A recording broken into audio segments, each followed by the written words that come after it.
Welcome to Samba Samba. Enjoy the video. You start by opening Settings and heading straight to Accessibility. This gets you to the control you'll remove. Once inside Accessibility, scroll until you find Touch. Tap it to reveal Assistive Touch because that's the system feature that creates the floating button. Make sure you're on the iPhone 14 Pro Max screen for exact layout. The layout is identical to other modern iPhones, so the path is efficient and predictable. Now tap Assistive Touch to see its toggle and options. You'll see an Assistive Touch toggle at the top. Flip it off to remove the floating button immediately.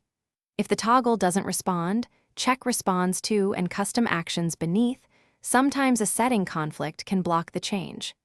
If the toggle remains grayed out, force quit Settings and reopen, and make sure screen time restrictions aren't preventing changes. Once the toggle is off, the Assistive Touch menu disappears. Verify by tapping the home area and confirming the dot is gone. After turning Assistive Touch off, confirm on the home or lock screen that the floating button is gone. This ensures the change applied system-wide.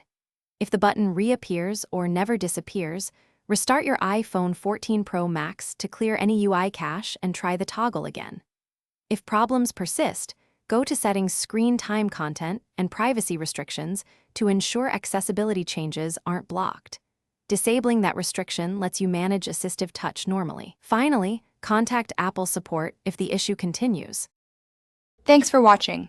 Consider subscribing if we helped you.